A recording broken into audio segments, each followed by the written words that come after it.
اسرائیل نے بھی لبنان پر 30 حملے کیے ہیں، 30 حملے کیے ہیں اسرائیل نے لبنان پر بھی. اور یورپ تو پہلے ہی آپ کو پتا ہے کہ امریکہ کے اگینسٹ ہو چکا ہوا ہے، اور ٹرمپ نے تو پہلے ہی کہا ہے کہ جو اپنی اسپیچ میں وہ انڈیا کے اگینسٹ بول رہا ہے، ان کو کافی ذلیل کر رہا ہے، اور اس طرح کی یہ سارے ایک دوسرے کے اگینسٹ لگے ہوئے ہیں. ایکچولی سامنے سے سن شائن پڑ رہی ہے تو بار بار پرابلم ہوتی ہے دیکھنے میں اور بولنے میں بھی، اس لیے تھوڑا سا آپ کو فیل ہو رہا ہوگا کہ میں کبھی سن گلاسز اتارتی ہوں، کبھی لگاتی ہوں.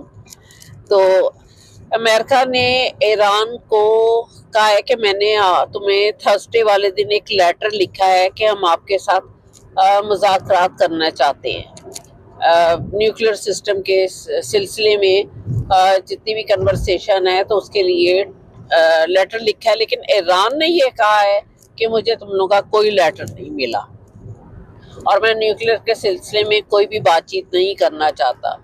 تو اب نہیں لکھا تو پھر دوبارہ اس کی کاپی یہ لوگ بھیج دیں. یہی ہو سکتا ہے ٹرمپ، جو ہم لوگوں نے دفتروں میں سیکھا ہے وہ یہی سیکھا کہ دوبارہ اس کی کاپی کو سی کر کے وہ بھیج دے. نہیں ملا فیکس کر دے، ای میل کر دے، کوئی بھی طریقہ اختیار کر لے تو ایران کا بھی یہ بہانہ ختم ہو جائے گا. خیر اینی وے ٹرمپ خود بھی سمجھدار ہے، وہ میری بات کو تو نہیں سمجھے گا.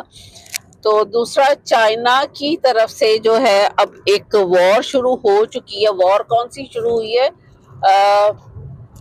جنگی وار نہیں، ٹریڈ وار. کیونکہ آپ کو پتا کہ چائنا کا سب سے زیادہ جو سامان ہے پوری دنیا میں 30% پوری دنیا میں جا رہا ہے. تب اس نے چائنا پر آپ کو پتا ہے بتایا تھا کہ ٹرمپ نے پہلے اس کے اوپر 20% لگایا تھا ٹیرف، پھر 10% کی مزید ڈیوٹی لگائی. اسی طرح کینیڈا اور باقی میکسیکو باقی کنٹریز پر 25% لگایا تھا، جو کہ اس کے ریٹرن میں چائنا نے شی جی پنگ نے 15% لگا دیا تھا.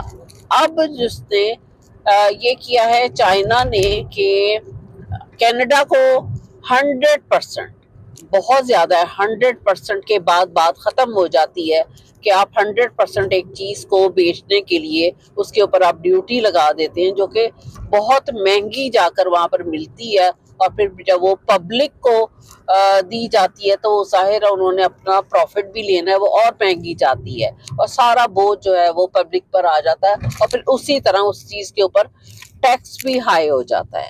یعنی کہ دو صورتوں میں پبلک کو پے کرنا پڑتا ہے. ایک تو چیز کی پرائس دینی پڑتی ہے، پھر اس کے بعد اس کا ٹیکس پے کرنا پڑتا ہے.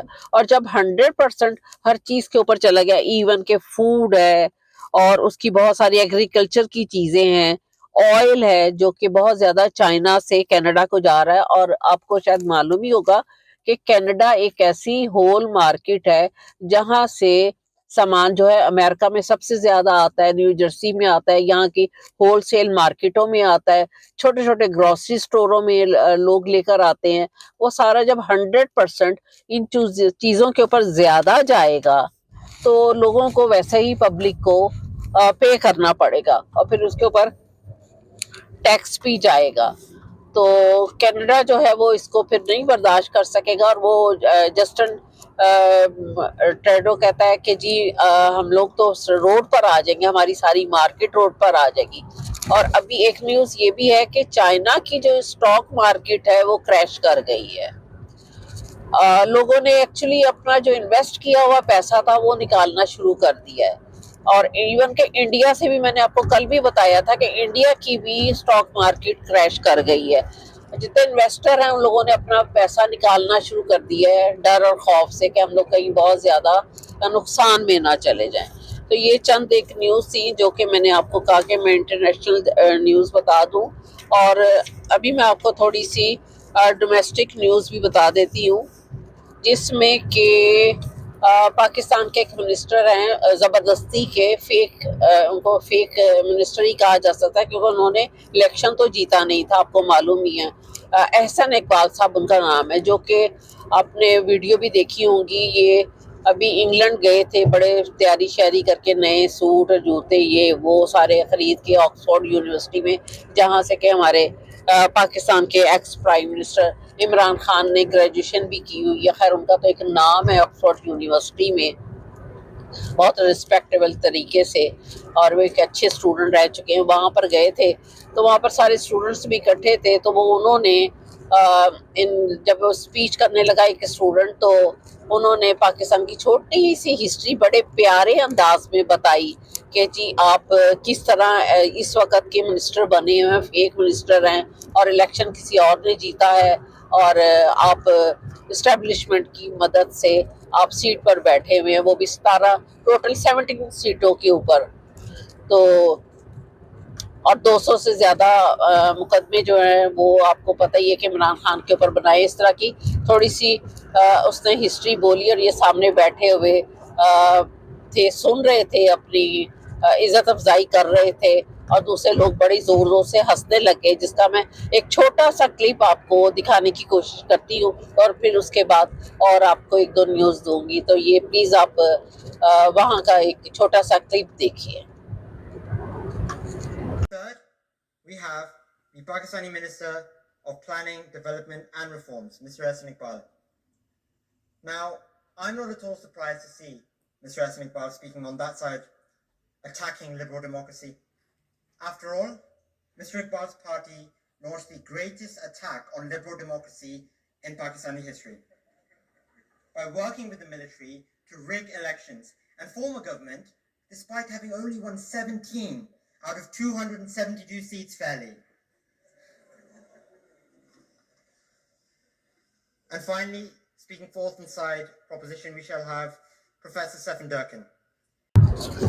جی آپ نے ابھی یہ کلپ دیکھا ہوگا کہ جو آکسفورڈ یونیورسٹی میں اس لڑکے نے اپنی جو اسٹیٹمنٹ دی ہے اسپیچ میں، اور وہ شرمندگی کے مارے احسن اقبال تھوڑا سا مسکرا رہا تھا. اور کیا کر سکتا تھا اس وقت کہ جس کو سامنے بیٹھ کے اس کی عزت افزائی اس طریقے سے کی جائے، اس سے زیادہ اور کیا ہو گیا. یہ تو ڈوب جو ہے سمجھدار بندہ یا رسپیکٹیبل بندہ، اس کے لیے تو ڈوب مرنے کی بات ہے. خیر اینی وے ان کو نہیں فیل ہوتا.